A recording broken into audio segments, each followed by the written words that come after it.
As far back as I can remember, I always wanted to be a gangster. There's no crying in baseball! I ate his liver with some fava beans. A nice cliente. That was totally wicked! If I can change, and you can change, everybody can change! And welcome to another episode of Your Next Favorite Movie. I am your host, Josh G. And it's back with our first of two monthly episodes with these guys. Please welcome Chad and Chris back. Hello. All right, What's up, Joshy? Yeah, it's going all right over here. You guys doing all right? Yeah, Mostly. working, chilling. No, Chris, you're supposed to Working say, again. I'm excellent, everybody. How about yourselves? Working and chilling. Well, I'm sure we're all very, very cheerful after Chad has chosen this happy-go-lucky Father's Day movie, because tonight we'll be talking about The Road. In a moment, the world changed forever. We won't survive another winter. But for one family, Everything depends on reaching the coast. the real danger was yet to come. That boy looks hungry. You look at him again, I'll shoot you in the head. On November 25th comes the extraordinary journey It's like it used to be when the sun came out. of a father's fight Get down! for his son's future. You have to keep carrying the fire. What fire? Fire inside you. The Road, rated R. I know So, it's better than the Wizard of Oz, right? yeah, right. I don't know. Which road would you rather go down? Heading towards the Emerald Castle or... I don't Emerald know. City. Oz is a scary place. I don't know if I'd want to even traverse the land. You want to I take would a chance? rather take my chance on that than the road. Yeah. In a gray, desolate, Yes. dying landscape. Yeah, Full of that's ash true. and everything. I would take my chance with the flying monkeys. I was like, in reality, let's be honest here, I'd probably just stop at Munchkin Land and be like, yep, I don't need to go any further. I'm happy now. That's true, right? And sing Lollipop Guild. Exactly. I'd be an honorary member of the Lollipop Guild. Can you imagine Josh in those overalls? His lederhosen. Lollipop Guild, Lollipop Guild. All right. Josh doesn't meet the height requirement though. I'm an honorary member. I'm the tall member. I'll be the tallest. That's member. right. It's kind You're of like the movie black Elf. sheep of the group. It's kind of like the movie Elf. He's There you go. He's Will Ferrell. Will Ferrell, basically, of the Lollipop Guild.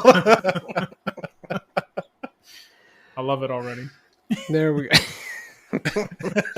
And then I somehow end up in the normal world and someone says something about a munchkin coming to town and I'm like, I know them. Yep. Get super excited in the middle of And Josh just Times Square. meeting Super Mean's secretary or something, like, are you a good witch or a bad Are you witch? a good witch? No, you're a bad witch. All right, and with that, let's get this show back on course, and now we're going to be getting back down to The Road. First off, You know this that's a movie, weird word. Road. Road roots.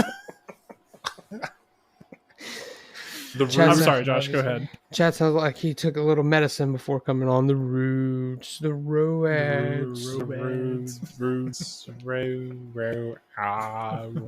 birds.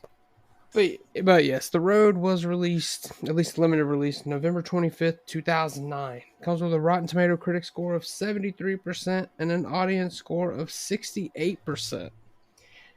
Came with a budget of $25 million. Any guess on how much this makes? Oh yeah, I remember. I did Only some made research on it, $2 so I million, know know what the number is. I forgot. I don't know. Take a 27? guess, Chris. Take a guess. What'd you say, Chris? 27 million. 27.6 million. So you were right there at it. Yeah. So So it wasn't very successful against its own budget. Well, you gotta think it was a limited release. It was very limited. It was very limited. Yeah. I mean, I think it did eventually get a wide release after, like, in December and stuff that year. Yeah. I don't remember. Yeah, You know, I feel kind like- of do remember at least seeing some posters in movie theaters. But I don't remember really seeing it like. Oh well.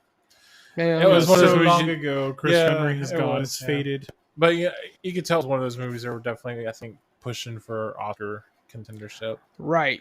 And this is, well, Chad, as we said, this is the Father's Day pick, and boy, this is a bleak film, Chad.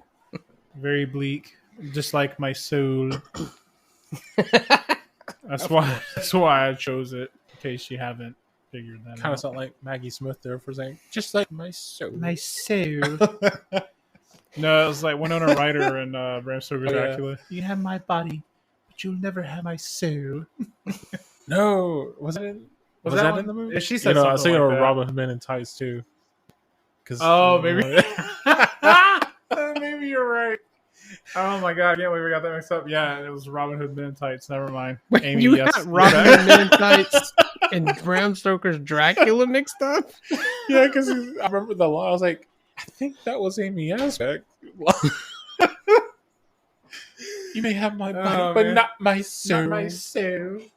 I was wondering because I was like, man, that sounds like a comedy line, and It- that would have been does. weird to be in Dracula like that. Well, they put fucking Keanu Reeves in there, so there was some comedy element there. Well, yeah, no, he did what he could. He did what he could. Exactly. Still a good movie, though. Oh, I love I mean, he Bram sounded Stoker's like a Dracula. California surfer dropped in the middle of Victorian England. But hey, Hey, I it like happens. Keanu Reeves. The Kent. The Kent. So, before we get further into this, let's talk about the cast of characters. First of all, I found one of the most interesting things. No one in this movie has a name. Nope. Yeah, that's true. Referred to as the man and this man, the boy, the boy, Yeah. the wife, The maybe wife. Wife, right? the old or the man, woman. the thief, the road rat, The veteran. Yeah. No names in this, but of course we have Viggo Mortensen as the man, or Papa, as the boy calls him. Papa. Which I mean, is that a thing? Do kids still call their dad Papa? Probably Well, in some I areas. felt a little taken out by that. It was kind of weird. To Probably me. I in was some like, man, areas. like Depends. you know. Okay, but I mean, to be Olden fair, days. we don't. Do we have a time frame on this thing? Like, Exactly. That was one thing I told Chad because I was like, this movie looks like, well, some of the flashbacks, they looked like from decades past. Like I was thinking, I was like, is this 50s, 60s even? You know what I mean? Like Yeah. just some of the way that they were dressed, the car that they were in that It one was point. modern day. It was modern day. so you think You it's tell from the cars I that don't were there know. in the picture. I just thought it was kinda, like, looked those were older to cars me. not from the 60s or, you know, whatever. Are we They sure? were about modern that? day cars. Are we sure about that? I cannot say I'm sure about Well, that. you know what? I mean, time is not a thing there. He even says he doesn't know what. Well, yeah, he what does say 'cause stopped at the keeping beginning a of the calendar, which I yeah. mean, you know, when you live in a gray world, and But I mean, it's constant also like possible that, I just guess you because lose I track mean, of back the then days. you also had the fear of nuclear war and nuclear fallout and bombs going off and destroying the world. So it's possible. Yeah, maybe. we saw that threat today, though. But I see what you're saying. Yeah. I see what you're saying. Well, back then, because it was a really big thing. I just disagree with it.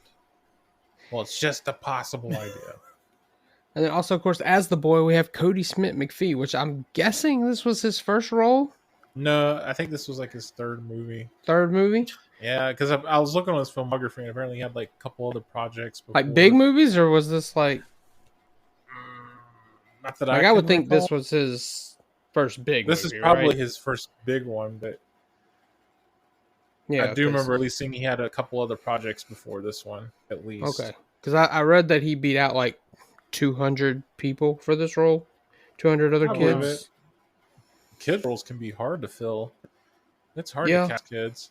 So, you Yeah, know, they looking say at in that, Hollywood, it's- never work with animals or kids. Yeah, that's one of the rules they say. So if yeah. you cast a kid in your movie, kid better be amazing. yeah, And those, of course, are your main stars. We'll talk about some of these others as we get to them, but they're really small roles throughout the Mhm. film, you know? Those are your two main ones. Then, of course, it's directed by John Hillcoat, who's also done The Proposition, Lawless. Those are both Western types. This is kind of a Western apocalyptic dystopian type of movie itself. So, Yeah, I was reading though. I guess he comes from like a major music video background because I was saying they Yes, did I a can lot of see that stuff in with here. like Depeche Mode, and he even did some like music videos for like Bush and Maroon 5 and all that stuff. So, which explain the artistic sort of, you know, some of the visuals. the on there, visual. Yeah. I mean, I remember David Fincher came from the background of music videos first, so. Yeah. And then, of course, this is based off the novel by Cormac McCarthy, which... Chad, did you say you read it or you just know about it? No. I know about it. I remember when the book came out, and I remember Cormac McCarthy doing a lot of like press and stuff like that. And I remember he was on Oprah when she had her show. He was on Oprah and he was talking about his career, but he was there promoting The Road because that was his new book that he had out at the time. Did everybody in the audience get a book? You get a book, and you get a book. I mean, it's the least Oprah could do after she shafted the audience the next day on the car thing. But you know those people were mad. The next day they went in that studio. Right. They were expecting something, and she's like, "Oh, you get a keychain, like not even a house, not even a house, not a house, not a Oprah t-shirts. Entertainment console or something. I don't know." But you get a t-shirt. You get a t-shirt. Ooh, but I happen to think though, I bet those people had to pay a bunch of taxes though on those vehicles they got. But anyway, that's neither here nor there. Yeah. Unless Oprah sold them to them for $1, made around the tax laws. But anyway, maybe she got a good tax break from Emerald City in the Land of Oz, possibly. To get the cars anyway, for those people. So I remember hearing a lot about the book and even reading a little bit about it. But no, I've never read the book because Cormac McCarthy, his writing style is just a little off-putting to me. If anybody out there has ever read his book. So yeah, but I remember having a friend of mine who highly recommended that I read it. But yeah, I just never got around to. The only thing I read of his was No Country for Old Men, so okay. Can't really say. Yeah. Well, I mean, I'm sure that at least the style is similar. I mean, probably. His writing style is definitely different. You have to kind of watch. It's unorthodox. I'll say that his approach to how he writes is unorthodox. Okay, so I guess as I was telling you before we recorded, I listened to it on audio last night, and I think that did help because the person narrating did voices for that different character, so they really understood. Because I know you were talking about how the dialogue was kind of hard to tell because they didn't have the quotes or whatever. Yes. So they made sure to change the voices up, and maybe that was why, to make sure you knew who was saying what and when.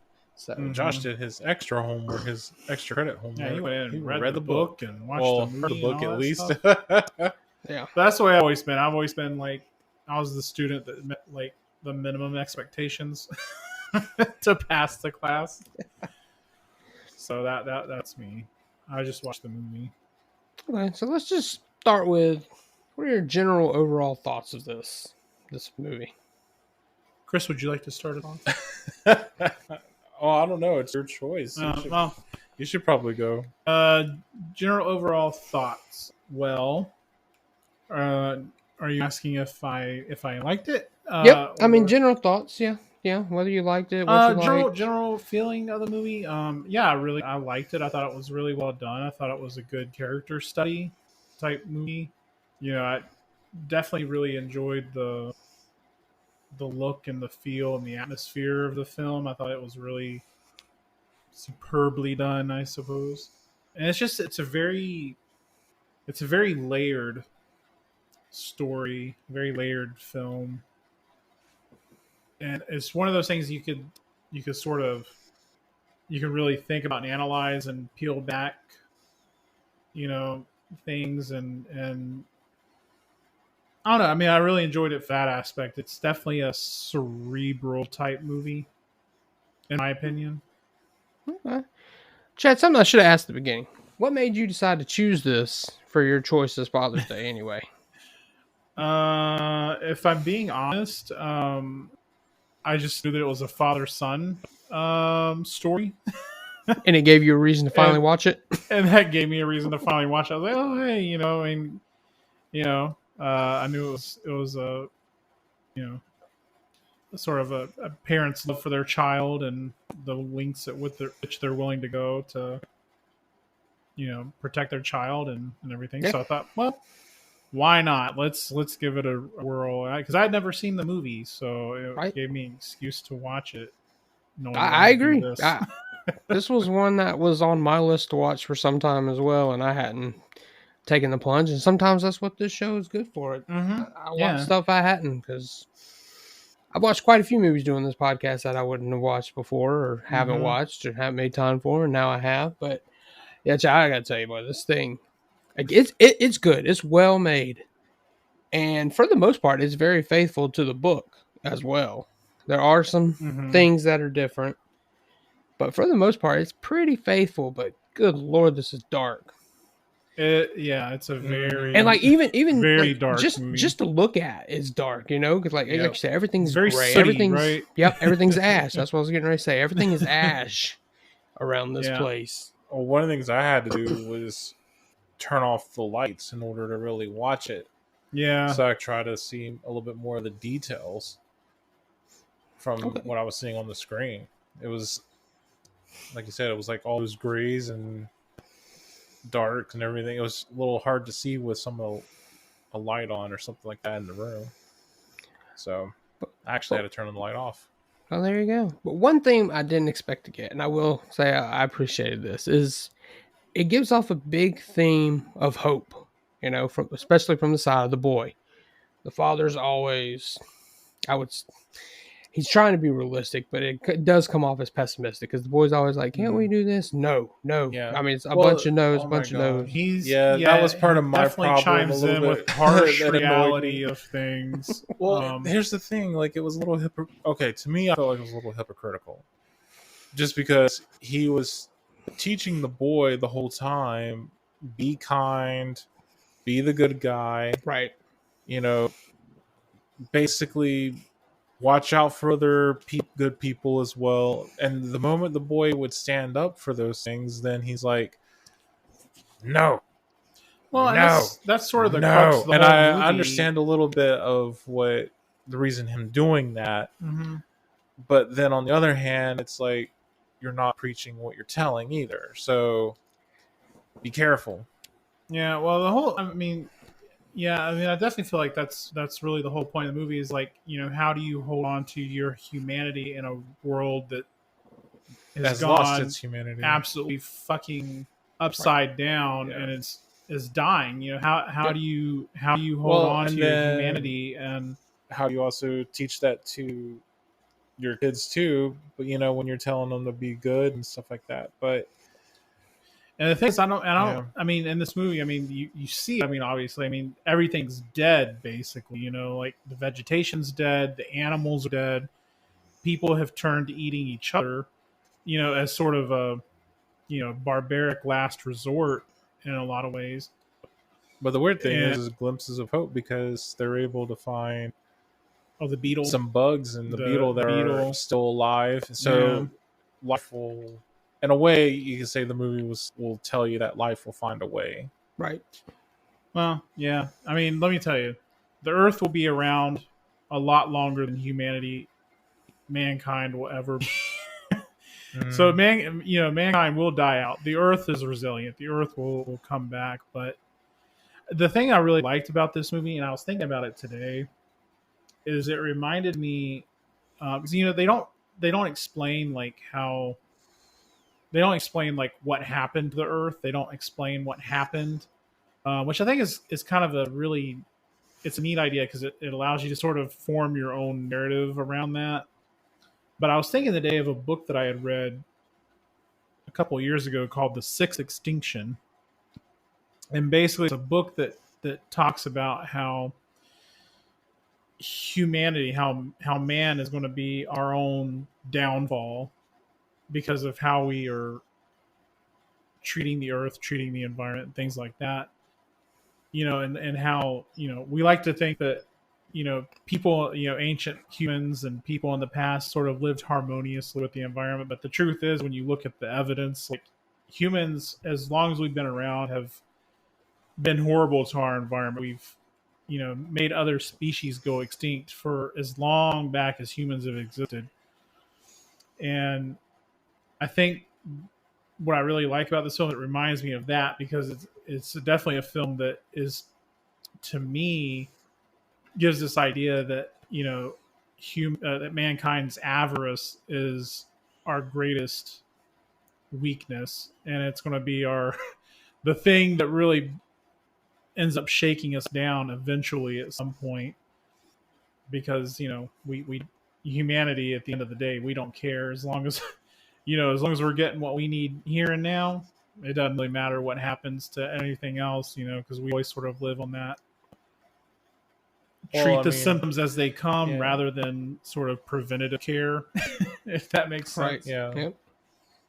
So, Well, and then at the end of the day, all humans are basically animals anyway. Exactly. We're all yeah, creatures. we can all be very barbaric, at the end of the day. Because which is through history and all that stuff too. So Yeah. we see how people can treat other people, and this movie is no different than showing that too, especially with apparently cannibalism being a huge thing, and with the lengths they're willing to go through, and stealing from people, and a lot more. Like, it can get pretty grotesque. I mean, I know we talked about a controversial scene in the book versus from the movie that was not in the film.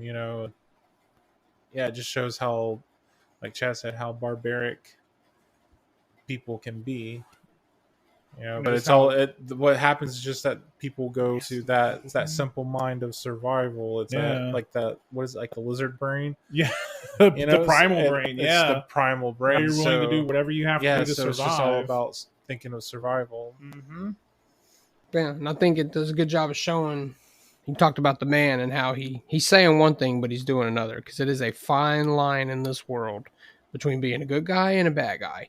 And almost seems like in his mind, really, almost the only difference is really just whether or not you eat other people for food. Mm-hmm. Like that seems to be his personal threshold. Because well, and also I think killing people, like, because I don't know, I think the impression is that he's killed people for a long. He's until the first moment. Until the first guy in the woods that found him. Because I mean, that guy could read them pretty well. But I think what's interesting is that later on, when they encountered the thief, he was willing to let that thief die from the elements. He didn't kill him, but he was willing to let him die, literally stripped of all of his clothes, and took back the food that he stole, and was willing to let that man die. And I think it's one of those things too, where like maybe like once you get a taste for killing, when you take a life, like do it a little doesn't bit more really than what you affect think. you. Like See, the less it affects you later. I find that interesting, because I actually think, yes, he was. You're right. He was willing to let him die. But I think in his mind, because he didn't kill him himself, and he was able to differentiate the fact that it wasn't him that killed that man. He's going to die on his own either way. Yeah. Yes, him taking the food, him taking the clothes is going to speed that up. But he did not murder him. And I can't remember, because I actually watched the movie a few days ago and I listened to the book last night. So this may not have been in the movie and I can't remember. So you'll have to help me on this. But in the book, they get further down the road and he puts all his clothes and a couple cans of food on the road and sets something on top of it so that man will eventually find it. He's like, we want to head. Movie. Yeah. Okay. So he wants him to survive. He just wants to get a head start because he doesn't trust anyone. It was but that was after his son. Yeah, his son had to convincing him to go back, because his son was his son was the one who laid the can guys. of food down too. So. Oh yeah, I mean, his son is definitely the symbol of hope throughout this movie, like the whole. Well, I think if anything, his son was his only key to remember what it is to be human, to be, I guess, civilized, if you will, and not lose his humanity, not lose his. Well, what is it he says in the movie when he's looking at his son? He's like, if God didn't speak if God doesn't speak through him, or if God didn't speak when he made him, then God doesn't exist at all, or something like. He says something along the lines of that. Like basically, when he looks at his son, He sees God. he sees God. He does say that. He tells the old man, "This is my God." I know he says that specifically. Yeah. So I mean, like Chris was saying, I mean, his son is really the only thing that's keeping him connected, keeping that fire that he talks about. You know, when he's like, "You carry the fire," which is another thing. I mean, because I don't remember them bringing it up at the end when the son asked the veteran guy, "Do you carry the fire?" I don't remember them mentioning it earlier in the film, but I know in the book they did. But I know in the book they sort of talk about, because I remember Cormac McCarthy sort of talking a little bit about that. But I know it's like a lot of people debate like what the fire is a metaphor for. I think it was like a fire for keeping that humanity alive, keeping the. I just took it as his will to live. Like that's Yeah, the will to live, the will to goodness survive in that terrible the world. goodness to keep the goodness as well. But God, wouldn't that just be awful to think? Like the world they live in. I mean, you're going to die at some point anyway. I mean, to be fair, we all live in a world we're going to die in at some point. So just, I mean, no, but I mean, in that world though, I mean, every day is a fight of survival though. I mean, I see what you're saying. I see what you're saying. I hear myself now. I see what you're saying. And it's because we live the way we're able to live that when we see something like that, we're like, "Ugh, would I want to even live a week in this world?" I sort of identified with the mother. Like I sort of identified with the mother, the wife, in there. I'm like, I mean, I guess you could argue that maybe she was a little weak or whatever, but on the other hand, I'm like, I mean, she kind of had a but point, she wasn't though, the only one. Exactly, yeah. She wasn't the only one because they found those people hung too. I think that they hung themselves. Yeah, that family in that barn or something. Yeah, and then there was that one person that they found that body in that bed that was in their blankets and all that stuff. So you had to assume maybe the person could have got sick. They probably starved to death and just laid in their bed and covered up. Died from that. So. But that's the one thing. Me and Chad, we were watching this movie on Tubi, and so they would have ads out there, and my God, every ad had a therapy, BetterHelp.com. BetterHelp. Sorry, we're not. Message. This is not a sponsored podcast. But every video break had a damn commercial for an online therapy service. And I was I had to give their commercials credit because every commercial they had was different. Yeah, and they used a different a metaphor than to say like my mind's slipping, need help or something like that. But I mean, that's not bad. I mean, if you need therapy services, absolutely seek it out. Had it earlier. I'm an advocate for professionals therapy services. But the point is, they got the message across. But they got the message across. I think you needed this for that movie. I mean, this movie was. Yeah, that particular ad during this movie was definitely intentional. They knew what they were doing, placing that ad during this. Because, you don't. This isn't a feel good movie. This isn't a. No. Well, watch this all the time movie. Yeah, it would have been interesting to juxtapose that with some ridiculous, more like rubber chickens. Are they for you? You know what I'm saying? Well, you asked Chad too, as far as or you asked me first, how basically if we like the movie and all. The thing for me is I have to say it wasn't really my favorite. I I respect how people can, how it got the good critics and scores, and there are excellent performances in this movie. There's no question about Viggo Mortensen was fantastic, even to Cody Smith McPhee. He was good as a little boy. But man, I just couldn't really get into this one very much. I could read into a lot of different things, like we were just discussing, but I had to agree with some of the comments we got as well. It's one of those movies that, okay, one time watch was good. I don't need to see it again. Yep. Okay. Yeah. We'll definitely touch on that when we get there. So let's go back through these.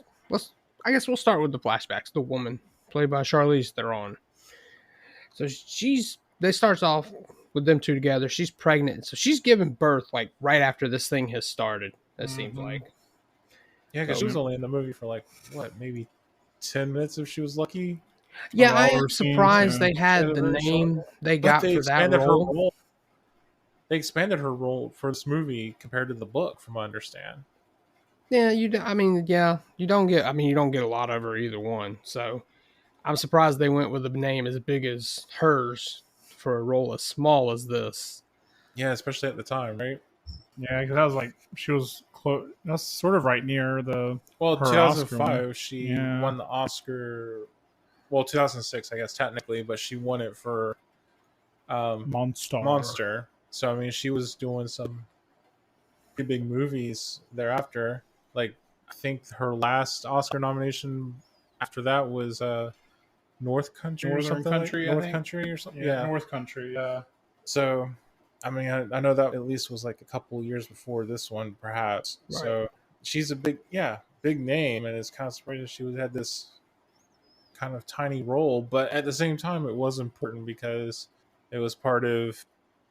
I think that's part of his humanity. He was holding on to because that was his great love, and then also who gave him his other great love. Exactly, and I think it's.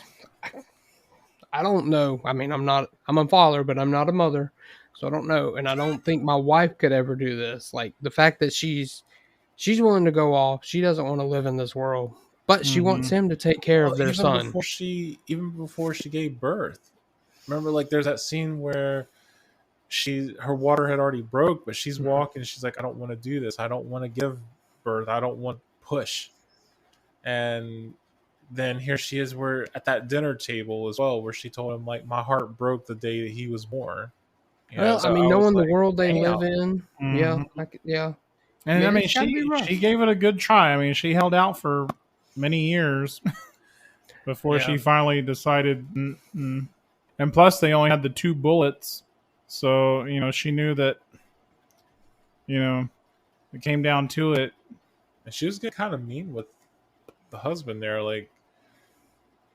I think she was just kind of like, how, she was kind of almost blaming him, like, how can you make me do this or something, or how can you I don't know, like, how can you keep us here? You're not going to be able to do that. She was very, but that was a depression talking too, I think. So hence all the ads that we That was saw. her I mean, hopelessness. you can tell, Yeah. I think at that point she had given up and she knew she wasn't meant for this world, and she didn't understand why he thought he could make it. Her. There was no stopping her. And I think even if he had, I don't know, it's really weird how they wrote her, I guess, for her death, because he kind of just let her slip. I'm kind of surprised they didn't do, I guess, maybe the typical route where she probably would have left in the middle while they were sleeping, for example, rather than. It was a very odd choice Because he just kind of let her go because she was just like, let me go or something, knowing very well. I feel like they'd had that conversation many, many times, and he finally was buying into the fact that, yes, this is really what she wanted to do. But I'm not going to lie, when he said she just wandered off to die, I'm like, well, she wandered off, so you never saw her. I thought he was going to encounter her somewhere on the road, which does not come to fruition, but I did think that. Yeah, I thought. But you know what? And who's to say if they ever made a sequel that she wouldn't just pop up at some point? She's the Mad Max character that she played. Oh yeah, Furiosa. That she shows up as that. This is the Furiosa prequel we're getting, because they are making one. See, they don't even have to make one; they can just say it's the road. Oh yeah! Wow, Chad didn't think about. I know they're making a Furiosa prequel. I didn't realize the road was it. It was just a 10-minute part to see how it ended up. There you go, right there. That's all you needed. So let's That's get the prequel. Let's talk about some of these characters he encounters. So first, I think he's called the Road Rat, the cannibal. It's the first group of cannibals, but it's that main guy. Oh, that group. Oh, the Raiders or whatever they're called. Raiders. Yeah. Country bumpkins. Well, I know that's not what Cormac McCarthy calls them. Country bumpkins. Well, I'm just saying, especially the way that guy talked to him. Yeah. Where are you from? Exactly. Where are you from? You ain't got no but maybe 1 or 2 You bullets got in one there. or 2 bullets. Shoot. Yeah, I mean, it's like you said, he knew him. He knew him down. He knew exactly. He was did. right on everything he said to him, except for the one part where he did take the kid, and that's where he fucked up. That's where he done. That's the now thing. He It's fucked up. You never know when people can be pushed to their limits, and Well, especially when you're dealing with a parent. Yeah, you don't want to fuck with a parent. although I gotta admit, like for someone who, like you said, it seems like this is the first time he's ever actually pulled the trigger to kill someone. Holding his son, he was taking a big chance firing that gun, unless he was like, had a lot of experience using That was guns. some amazing aim he had. Too. Yeah, exactly. One shot, one kill, boom. One right shot, in the head. bam. I was going to say, I think the thing for him too is he just thought, because I mean, we see a few times in the movie where he's about willing to pull the trigger on his own son before anyone even gets a hold of him. So I think in that moment he was just like, it is what it is. If it hits him and kills him, then that's it, and then he would just pull the trigger on himself. Yeah, I think part of him. I think he was just kind of like, it's going to be 50-50, and whatever lands, like no matter what, they're not going to be the one to kill my son. Yeah, exactly. Yeah, and all that stuff. Yeah, that's a good point. So maybe he was hoping it hit the son, and he completely missed and hit the guy on accident. See, I get what you're saying, because like at one point he's even telling the son how to kill himself, like put the gun in your mouth, point it upwards, like giving him the details to make sure that he doesn't fuck it up, basically. Because you can try to kill yourself and just fuck yourself up permanently, damage wise, and then where you're really fucked in that world. Holy shit! I'm looking like arse face for Preacher. Oh, wow, no! Considering he was a little boy, he probably would have been killed right off the bat and taken for his meat. I don't know. The wife made a good point. The men would rape her and then rape the son and then kill them. But he's lying there with a bullet in his head and still not dead. Well, yeah, I mean, that's what I'm saying. See what you're saying. Yeah, he's already dead. I thought you meant like they no. would, have their way. But no, I was just commenting on Josh, like Josh said, if he screwed it up. That's true. Being that young, it might be a little difficult as long as you actually got it in the mouth somewhere. It'd probably be difficult to screw it up, but never know. And then, I mean, as we said, this is a movie where it's just a lot of traveling, a lot of walking, because the man is paranoid everywhere they go. Like they can't be there more than the day, and he's freaking out. If he hears the slightest noise, we gotta go, because he's, as I said, the boy's about hope. He wants to stay. He wants to try to settle down, have a normal life. The man is, nope, everybody's bad. He says to find the good people, but in his mind, everyone is bad. He doesn't. Which I don't blame him. DTA, don't trust anybody. There you go. There's that, and then at the same words time, of wisdom from Stone Cold. Well, at the same time, you got to think he's probably, which I do think he is too. Like he's probably pissed off at his wife as well for giving up and leaving, and not being there like he is in order to try to have his son survive and be protected. So I think that little bit of anger and all probably made him a little cynical as well, not just by losing someone who he really loves, but that person walked out. There's that part where him and his son are sleeping. He says he misses his mom, and he's like, well, you have to forget her. Yeah, that's true. Yeah. And to say forget her, that's anger speaking if you say it like that. I agree with that. And then we move on to our next main person, and that, of course, is the old man, played by Robert Duvall. Yeah, me and Chad were looking at each other like, man, he looks familiar. And then Chad's like, is that Robert Duvall? It is Robert Duvall. Like, it looks like the guy from Days of Thunder. Shoot. Another one I've never seen, actually. So there you go.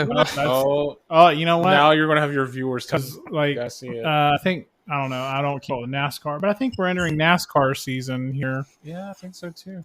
Yeah, it's been already been full swing. I don't know. It's full swing. It starts in about late February.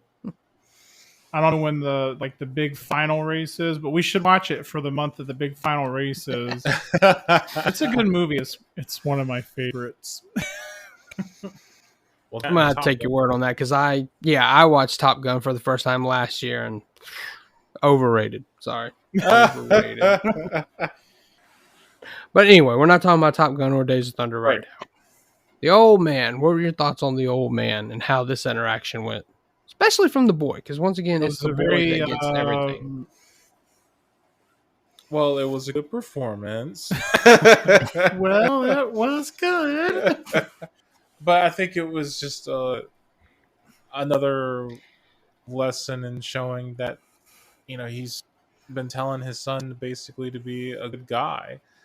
And like I said, I think his son is the only cord that's connected to what was his humanity before everything happened. And the son was God, basically God reminding him that no, you help, you try to help everyone as best as you can, even those who may have wronged you, or those who may have done something bad in their past life or whatever. Like, you know what I mean? Because it was sort of being a little biblical in that regard, I think. And I think it's what his son sort of represented in this scene. Like, his son would probably sit there and have dinner with, the lepers and the prostitutes and the thieves and the killers, for example. And I think that's kind of what his son was reminding him, that no, this is your fellow human being, your fellow brother. Like, help him. He needs help. He's hungry. It was a very Frankenstein-esque type thing, right? When Frankenstein's with the blind that's man. different. I didn't think that. No, but I mean, and then for example, you see too where they're going up the hill and he holds the guy's hand. Mm-hmm. Yeah, and I think it was also a reminder for the old man that there are good people There are too. still good people. In So the it's world. like, you never know who you could touch, if you will, no pun intended, when you do something good for somebody else when they need it. They need to be reminded of it or something. And yet, as soon as he does it, the man's immediately, don't hold his hand. Don't hold his hand. Yeah. Like, every little thing. Like, he tells him to be good, but every step of the way, his actions are saying, don't be good. Don't. Yeah. I realize that kind of annoyed me a little. Because I'm sitting there going like, but what you're saying is completely opposite of what you're teaching him. Now, and the good thing is he's been doing this for however many years on the road, and yet the boy is not picking up on it from the dad. Like, he knows it, but I would think that the boy would have been really hard by this point, because I mean, this is the only world he has ever known. Like, they see that body in the bed again. It's like, it's nothing you haven't seen before. Yeah. Right. Yeah, even the hanging, yeah, the body's hanging. The son's like, why did they do that? And he's like, why? Like, very cold and callous. The father is in some parts, but also trying to teach his son to carry the to fire, still be a so good to person. speak. Yeah, be a good guy. be a good But guy. I mean, again, it goes back to the whole crux of the movie being, how do you hold on to your humanity, in a world like that, in a world that's cold and callous and dead and wants you dead. And I think part of it, luckily, the man does tell his sons stories that he can remember of courage. These heroes in his day, and I think that's what helped keep the son's hope alive, I guess, because it sure sounds like from what his father's doing in the world. Because I was like, they had the books that he was reading to his son every night as well, and so he's been teaching his son along the way of just all those things, if you will, before the world went to hell in the handbasket. So I don't know, it's interesting. It was a good, like I said, I loved how you talked about, he said like he looked at his son as like God speaking to him, and I think that's what this was essentially. Yeah, in those moments, moments of being good. Yeah, and you make a good point. Like, with him always being good, no matter what the situation is he supposed to exemplify that? Like, he looks at him as that. Is he supposed to be that representation of God in this movie? Well, even like when we fast forward a little bit, there's that scene where they find the beetle, and he was like, "Hey, what's this?" Because it was the first time he saw that particular beetle, which I was like, "Hey, life finds a way." I think that was a little message of hope of saying like, "Hey, something else is surviving around." Then they were shot by an arrow, and so when the father was hit by an arrow, even his son was sitting there saying, "Don't go, Papa. Just let's leave. but his dad was determined to see who it was and probably kill them, which he did kill one of them. And then, of course, Rightfully so. Yeah, which I'm sitting there thinking that I was sitting there thinking that too. I was like, I'm sorry, but they kind of had that coming by doing that. I mean, they were aiming. That arrow was, I think, aimed at his son particularly. In my, even though it flew right between them, but you know, it was damn near close to hitting the son, and so they kind of, that flare that came through the window. I was like, well, they kind of brought it on themselves by doing that shit. They did, but and it shows that the man is not the only one living in a paranoid world. They're all they all live like everybody's paranoid. Yeah, but you know, he probably could have just left the flare alone and then just leave, like start running away. Because obviously, they stopped. Well, his leg was fucked up at that point. Yeah, I don't think he's gonna run anywhere. No, but he fucking ran up that. Well, the adrenaline thing, to get rush. into the house and go see who it was, and he probably just could have left it alone because obviously it stopped. So he probably should have just left it alone and kept going, like just get away while you can. And I think that's what his son was maybe trying to do. It was just like, no, let's just go. Don't go in that house because you don't know what other danger could be in there. Right, and it could have been more, and turned out to just be the man laying there on the floor dying because of the flare, and the woman who says that they've been following them. So it's that paranoia thing. Everybody thinks, and we didn't mention it earlier, but the boy said he saw another little boy run off and he wanted to go play with him. And the man's like, you didn't see that. You didn't see that. Okay. That scene drove me crazy. That ending scene, when she does say, like, we've been following you. Oh, we're not that. I know, but that's one of my problems I have with this movie. Okay. Yeah, we're gonna because get I'm there. sitting there going, I'm like, the whole time, you know. Well, I think that's why they did see a woman out somewhere, like they saw her from afar. I think that's supposed to be her. He saw the little boy running off. That's that little boy. So I do think they lead you to that a little bit. No, I agree, but okay, the way that it gets to it, where I'm like, you made this guy freak out about someone following him, and yet you could not find the moment to sit there and go, excuse me, sir. Excuse me, sir. We're not here to cause trouble. We just want to make sure you're okay. But they wait till the very end when the father dies to finally come out and say, we've been following you this whole time. And I see your point, but I also think that they didn't want to risk that because they could tell it's the same thing. It goes back to, you don't trust anybody in this world. They didn't want to approach him, and then this guy just flip on him, and because they don't know if he's going to kill or not. But they don't know. Following the whole time, then like they would have probably seen some of his other interactions, I guess, and been like, well, we can approach this differently without him shooting or something. I don't know. I feel like that could have. I just feel like, so you're just making it more scary for him by like having your little boy run around, like get the attention, run around a corner of a building and disappear like a ghost or something, and you know, and then them seeing a woman who also just like, I don't know. I was like, come on now, come on. If you're that worried and you're that caring, you would find a way. That's true. Yeah, I can understand that because I mean, yeah, they're doing it the stalkerish way instead of exactly. Yeah, we've been following you there, you know. That's fair, Chris. Without the murdering part. We've been watching you, Barbara. Yeah. Big Brother is watching. And it also maybe takes you to, are those two kids they have theirs, or do they just follow families that have kids, knowing that the parents are going to eventually die off? Because one thing about Viggo's character, the man in this, is that you can tell how sickly he progresses.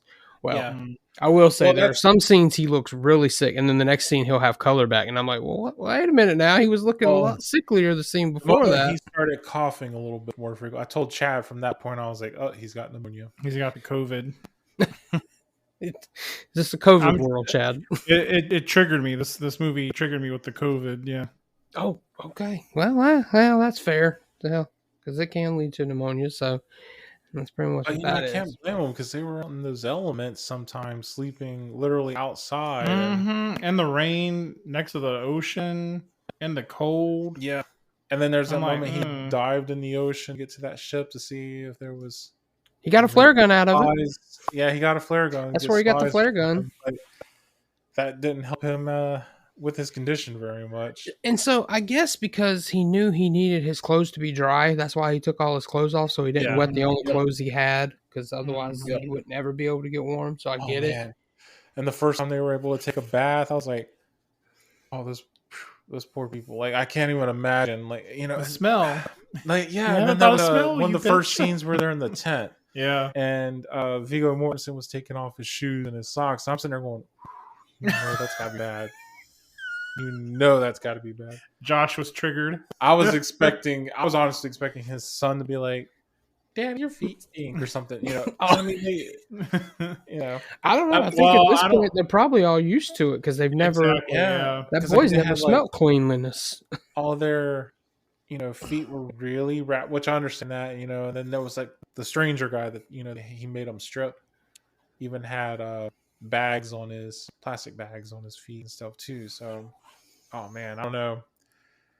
I was like, that bath probably did feel really good. Oh, and when they got that shelter as well, and they found all that food, and I told Chad, I was like, if it was me, and if I was that dad, and I was probably feeling sick or something like that, I would probably try to find a way to just stay there for a while and just. And that's what the boy wanted to do, but he couldn't trust it, and it goes back to what you said. Those people were following, making him paranoid. So making those sounds up top, that was it, because he was like, "I think that's a dog. I think that's a dog." Yep. So they made them paranoid and therefore made them flee the area. I'm like, see, you guys scared them. You scared them, and you couldn't do something. They were stalkers. Okay, other than they were stalkerish, how do you feel about this ending with the boy encountering the veteran, as he's called, and how that interaction took me a second. I was like, that man looks familiar, and I was like, oh, that's Guy Pearce. Yep. So Felicia Jolly Good Fellow, right? I don't know. I mean, I think it kind of came quickly. I was kind of thinking that we might see the boy try to survive on his own for just maybe a few more minutes of the film before he suddenly meets somebody else to take him in. Just to kind of see what he would do in order to survive on his own and what he learned from his dad. Does that make sense? Yeah, I know in the book he stayed with his dad for like a few days. I feel like they did say a few days. They talk about a few days going by while he stays with him and does in his the own movie. thing. It was like the next day. Like it was really quick. Yeah. I just thought it was kind of abrupt a little bit that suddenly, oh wait a minute, now there's someone like an adult to take him in and protect him. But if they've been following the whole time and watching, they were just pretty much waiting on the dad to die, so they probably saw it pretty quickly too. So which that kind of sounds pretty bad in a way too when you say it. Well, I mean, we're gonna wait till the father probably dies. knew that the dad was going to expire at any time. So that's what I was asking. No, I mean, probably, are these first two kids really theirs, or did they watch these parents that die and take those kids as well? But I think what he took as a good sign was that there was two other kids and a dog. Because if they were cannibals, they wouldn't have kids. Mm-hmm. And then secondly, had the dog. And if they definitely had the dog, they would have eaten the damn dog, but they didn't. So I think that gave him the instinct to be like, okay, I think I can take that leap of faith and trust these people. Man, it makes me wonder though, like, what are they feeding that dog? Oh, I know. Because I mean, I'd be worried about the dog going like, full hungry rage. The thing is, they looked like they were pretty good themselves. They didn't look like they were necessarily starving. I will say that. That's and very then she true. was like, and she did sit there and tell him that everything was basically going to be okay. So it makes me wonder if maybe they know something that Viggo Mortensen's character didn't know. That maybe they know of a safe space to go to, or whatever, or even a safe community or whatever. Yeah, I did wonder if they had like a group of people, like Yeah. back somewhere. That Almost like you would would still see. make me nervous. That's why I don't understand anarchists who believe that people can govern themselves. Like, I mean, have you seen these post-apocalyptic shows? Well, you know, I they think, try to establish a civilization. and I think the other thing too is that the ending was definitely when meeting those people was a way of saying, like, even in the most darkest of times, there are good people out there. There Yep. is someone who's going to. There are people who are going to be there to help you. But how long who are they gonna going to be willing good help for? you. That's why, like I said, I felt like the overall theme is hope, because at the end, Yeah. he met someone, he's got a family to take him in, and at least his survival, it's as good as it can in this world. Looks pretty good, as good as it can Who in knows? this, Maybe his world. character grows up to be someone who changes the world that they're in. Well, according to Chad, maybe this is Mad Max's origin story. I think Chad likes to be a little cynical. I think Chad's like, I want it to be cynical. Damn it, everyone dies. Well, and the thing is, I mean, Josh can testify to this. In the book, the man actually says there's no way, there's no going back for the, when he's describing the world, the earth, he's like, there's no fixing it, there's no going back. So, I mean, Right, but there's also a lot of times when the boy will ask about whether it's roads or different landscapes. He's like, how long do you think this will last? And he's like, the world has a way. It'll probably last hundreds, possibly even thousands of years. It can do its thing. Yeah. But Chad, it goes back to what you say. The Earth's going to survive, whether even long past us. So, and I mean, and again, life finds a way, because that beetle, he didn't even know what the fuck that was, but it was around. It was Right. alive. So even a little bit of life, a little tiny life like that, can also mean some sort of hope as well. and you know what? The beetle is a symbol of Ra, the sun god of Egypt. And hopefully So maybe that means the sun will come out tomorrow, as Annie would say. That's right. Little orphan Annie. all right. Yes, that's so that is the end of the road. Chad, do you have anything you'd like to add? I know you said you came up with some stuff. I don't know what you want. Oh no, I mean, I think you pretty much we answered that. I mean, because We a covered lot the of stuff? questions were like, like what ideas did Okay. you get from the movie? What kind of emotional reaction did you have to it? That sort of thing. Yeah. So, Chris, did you have a visceral emotional reaction to this one? Well, I would say I did, especially if I was able to see these different points of view, these interpretations, if you will. I mean, I boohooed at the end So- when the dad died and they were saying their final words to each other. That got me. You shed a tear? Oh my God. Hated that too. I was like, no, not the dad. But you knew it was going to come. Like, one Right. of them was going to die. And obviously it was going to be him, because he kept getting sicker and sicker. And like I said, the moment he started coughing, I was like, oh, great, he's got pneumonia. He's going to end up drowning in his own phlegm. So, like I said, it wasn't my favorite movie. I got a lot out of it, and it was nice to see it, but it's not a movie I would want to revisit again. I'm Well, good.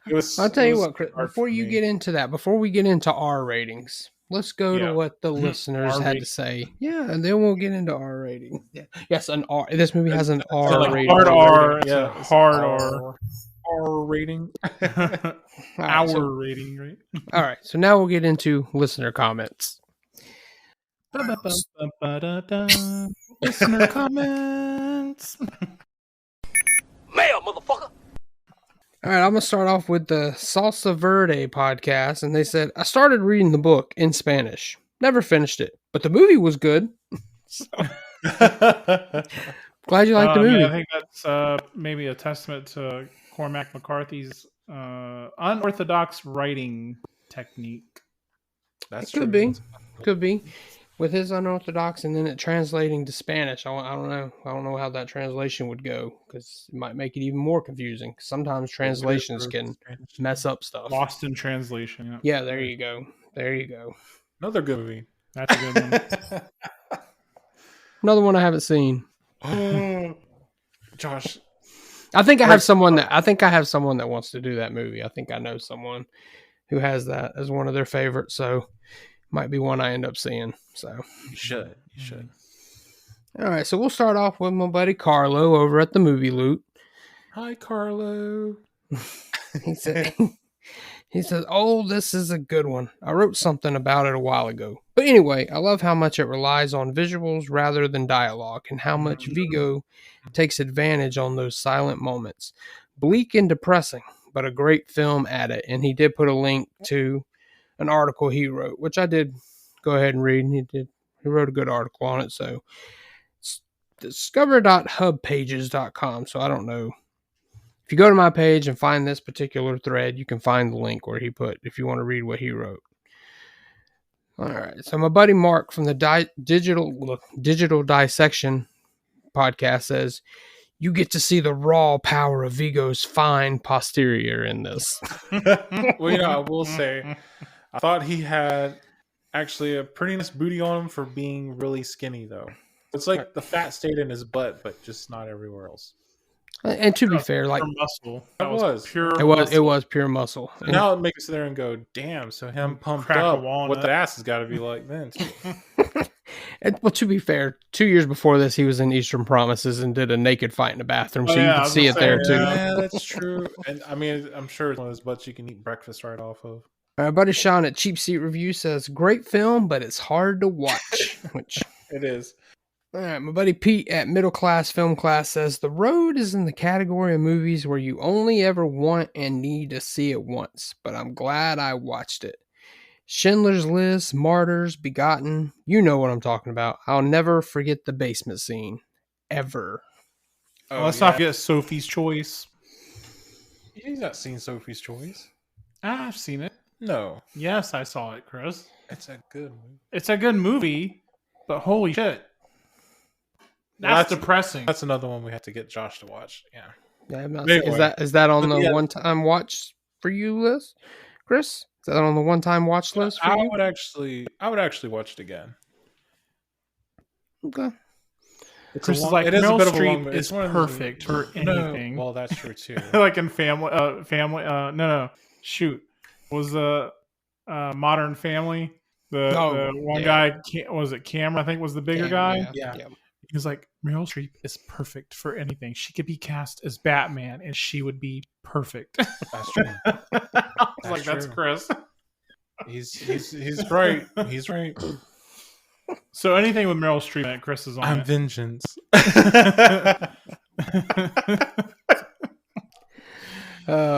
Chris is a Meryl Streep stan. I'm Vengeance. I'm Vengeance. Of course, I'm Vengeance. Oh yeah. Anyway, separate little joke inside thing. Yeah. All right. The basement one was creepy. Yeah, that scene. The basement scene. We didn't talk about it, but that one was creepy. Okay. Well, what do you want? You got anything you want to say about it? I was just adding that it was creepy because they went down into that cellar basement area, and he was like, basically just trying to see if there's any supplies or whatnot there, and then instead it's just. Well, depending on how you look at it, there was plenty of food down there. Well, a good point. But man, all those people that were locked up, and you could tell what they were used for, and then the screams in the night, when they were outside. Oh yeah, and he was having to cover his son's ears and like that. That was haunting. That was pretty. Yeah, exactly. Haunting is the perfect word for it. I feel like that would be like if that was something you experienced. I feel like that'd be like one of those things you would never be able to get out of your head. You're probably right. Those are the kind of things that would haunt you at night. Well, and then you say also in the movie, there's a scene where they see a mother and child being chased down and killed. In the movie, in the field. Yeah. So I mean, there was that one scene they were watching I think it was the mother and child. I think they were being chased by the cannibals. So I mean, that's freaking scary too. The Film Nerd Theater podcast says, "Fraction of the novel's intensity. A waste of Theron's talent. Unnecessary added scenes. Mortensen and Smith McPhee emote father and son well. The crew nailed the atmosphere of the world, from sets to costumes to lighting. Never felt compelled to watch more than the initial viewing." I agree. Yep. The Scuttlebutt podcast, which I think Hermes is the one who runs the Twitter. If not, he's the one I know on it. But I think it's Hermes. It's one of our favorite novels, which would be him and his wife, so that makes sense. Even recently reread it because of a different podcast recommendation. Not sure what that is. and then went and rewatched the film because it's so great. Viggo owns his performance, and although we wish it stuck a little more to the hopelessness in the source material, 8.5 out of 10. So we got a rating from Hermes. So there we go. Thanks, Hermes. The Spoils of Horror just says excellent choice. My buddy Jason at the Force 5 movie podcast says, when I watch The Road, I get the same feeling that I get watching Pittsburgh Pirates baseball. Depression. Is Oh, that look how at you this. felt too, Josh, with that kind of metaphor? You're a there as baseball well? guy. Yeah. Do you feel the same way? Well, I mean, I don't watch baseball as much anymore. When I did, it was the Braves, and while I don't think the Braves are doing great so far this year, they did win the World Series literally just last year, so I can still ride on that high for a while. So I'm good. I'm good there. Jay Hall from the Okie Bookcast says, good movie, but even better book. Gets caught up in trying to unnecessarily explain what happened, kind of. The atmosphere of the novel is captured well, as is its brutality. Not an easy film to watch, but one worth watching. Which I gotta agree with that. Yeah. Mm-hmm. Off Radar, It's a Movie podcast says, a well-made, atmospheric, superbly acted, but ultimately grim and depressing film. Couldn't look away, but wanted to. I'm not sure I can say I like this film, and it's a film you only ever want to watch once. Signed by James. So I guess James on that podcast. So Chris, that's kind of what you were saying. You can't exactly say you like it, but definitely something I would say worth watching. Seeing, yeah. Yeah. Because I mean, like, I don't know. We've all seen a lot of movies, and we've all seen some depressing ones, and we've all seen some of the most stupidest movies as well, and liked them. Yep. But for some reason, this movie is probably the most depressing for me. For whatever, I don't know how to explain it. Because like I've seen Schindler's List. That's a dark movie, but a very, very historical in a way too. So I think the fact that that's a little bit more true to life is something where it's like we learn from our history, we learn from our past, and all that stuff. This one was just, I don't know. It was a bit of a hard pill to swallow. So I know that maybe is a weird comparison, but I don't know. This one was tough for me. I get it. It is tough. I think because it is a father-son combination, as men, we can all relate to that because we all have fathers. I don't know. I wonder how the let's see. I don't see any women that responded, unfortunately, so I don't know their perspective on this because it is a father-son movie, and the role of women is very minimal in this movie.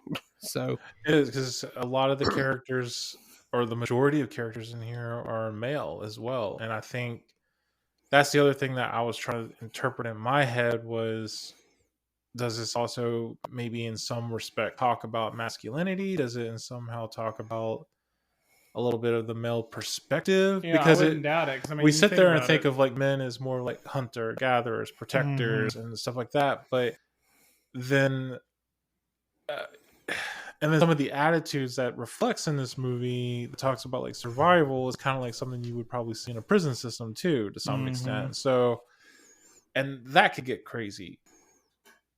But I don't know. Like, I think interestingly, well, obviously, I mean, there's some women characters that are depraved in this world too, as we see to some extent, but not in a very memorable role compared to what we see with some of the male characters that they interact with. But that's I am fair. curious. I don't know.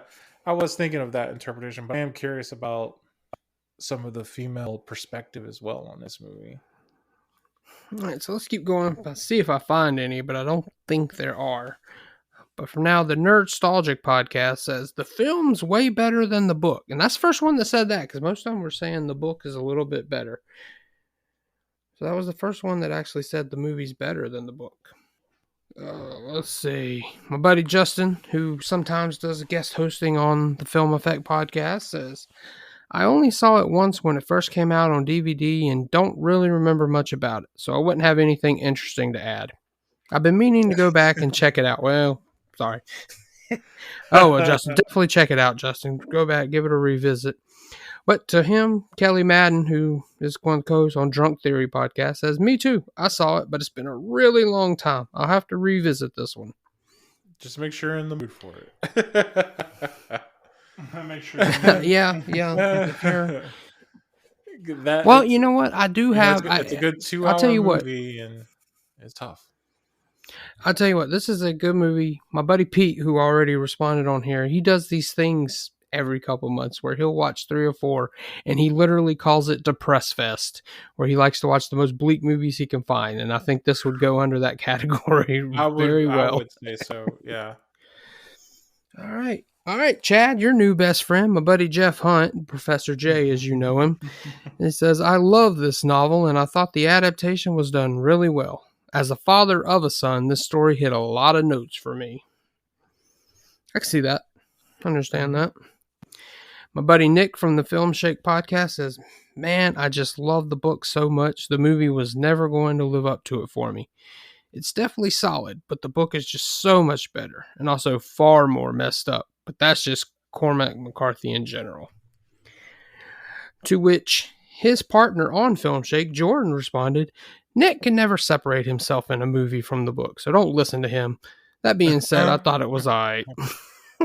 Some truly intense / terrifying moments, but not something high on my rewatch list, which doesn't exist anyway because there's too much new stuff to see, which I understand that. Yeah. I'm not a huge rewatcher myself. And to that, Nick responded back, "You're just lucky I didn't bring Buffy the Vampire Slayer into this." Which, hey, that's a past episode they did, so I'd say go listen to it. And then Jordan said, "Or people can listen to our Congo episode if they don't believe me. Obviously, a book is holding too tight on your mind if killer gorillas with lasers can't sway you." Oh, man. Congo. So good. I've never seen Congo. Which Dick responds to, "I hate Amy the gorilla." And Jordan responds, "No martini for you." I was just going to say that. Amy. Amy loves you. But it will make you cry, that one part at the end. And then my friend Jen S. says, "I think it's one of the most well-done book-to-screen adaptations around. The movie captures the brutality and the love of the book very well, in my opinion. And Viggo is always terrific. It was a hard read and it's a hard watch, but both are rewarding." All right, and that is everything from this week. So thank you for all the comments. Love getting all that interaction with you guys out there. So we did have one female in Jen. She responded and just saying it was a good adaptation and that they were both hard to watch. But so we did at least get one of the female perspective. But now it's time for our rating. So I'll kick it off and I'll let Chad go last since this is his movie. and as bleak and depressing as this is, and anybody who knows me, I'm not a huge rewatcher anyway, so this is definitely not going high on my rewatch list either. But yeah. I do like the themes of hope that it gives. I like the performances all around, so I can still give this 4 cans of Coca-Cola out of 5. They find that one can of Coca-Cola. I see that. That's a good one, Josh. That's a good one. I guess that means it's me, Chris, right? Because it's on to Chris.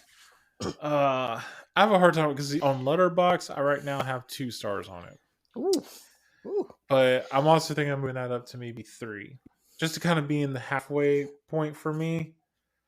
So I don't know. I might right now just say 3 pears out of 5.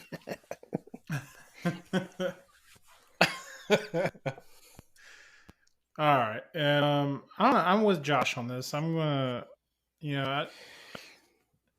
I'm definitely going to give it, I think, a 4 out of 5 rating. Just because I do like the fact that it's a very layered thing, and that's true. It is. To me, I love the production design. I mean, that's like, as I get older, for some reason, like the production design of movies like becomes the thing that I tend to relate to a lot more when it comes to movies. So I mean, it's really well shot, really well designed to show a very deadened world and a very hostile world. So yeah, and the performances were great and everything. So Yeah. I mean, And it's it kind was of a really well surprising done that film. So yeah. I think it got nominations for several other places, but it never got that Oscar It nomination. never got the Oscar, but I think the most notable nomination it got was a BAFTA for cinematography. Okay. Well, Yeah. yeah. And Chad, you brought up the production design. I don't think this was in the movie, but there's a scene in the book where they're pulling that cart through like 6 feet of snow that I would have liked to have seen. Just because, can you imagine that? That cart was already hard enough to deal with. And 6 feet of snow going through that because they got some snow dropped on them. And especially with his, him being sick and all that stuff. Ooh, that would have been hard on. Not that it wasn't hard already, but Right. But yeah, I couldn't imagine. But yeah, I think it's a good movie, I guess. But it's a good movie overall. I can certainly understand why a lot of people would say like, don't have any desire to watch this again. Because I mean, it's like watching Grave of the Fireflies. It's a very tough film to watch. I've heard that. I have not seen that, but I have heard that. And yeah, no, it's definitely, the material is definitely dark, but I think for what the material is, it's very well done. The performances are very well acted. As you said, Chad, the production design looks amazing. The atmosphere is there. You definitely feel dark and depressed watching this movie. Hell, Tubi made sure they had therapy ads as their ads going into this thing. So, I mean, that tells you what you need to know. After this movie. Yeah, I'll tell you, this movie was depressing, but there was one day I watched Grave of the Fireflies and Hotel Rwanda back to back, and that was a tough day. Chad, you had your own depressed fest, I guess. Exactly. I was going to say, you got the press fest. All right, I think that's going to wrap this one up. Talk about what's going forward. Either, depending on how quickly I get this edited, I don't know when it's going to be out, but either next week or in 2 weeks, you will be hearing our episode on The Birdcage, which will, for me, in this case, would be the only first-time watch. But for me, it is a first-time watch, so I'm excited to watch it. You're in for a treat. About. Yes, you're in for a treat. You'll thank me for this. Yeah, and this will be after watching this movie. You'll thank me for it. Exactly. Well, I mean, I did say on the last episode I was going to pick Birdcage if you hadn't picked it. So it was, and let's be honest, I think Birdcage is the reason you won this poll. I definitely agree. I think so too. Yeah, I think so. A lot of people that even commented was like, for the Birdcage alone, he went Chad wins. So.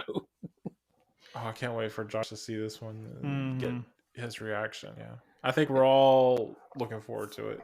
Yep. And going forward, the next 1, possibly 2 months, I'm not sure if we're going to be on these deep dive reviews. I have some stuff coming up. Have some stuff in July I'm preparing for that I can't talk about yet, that I'm getting together with Jeff Hunt, our buddy Professor Che, Chad, your friend. We're working on something together. My new friend, yeah. We're working on something for July that's going to be very special for you guys. And in August, looking like we're going to do what we did last year. And Ian and Georgia and Liam and Ethan are going to be back. And it's going to be best month ever too, Electric Boogaloo.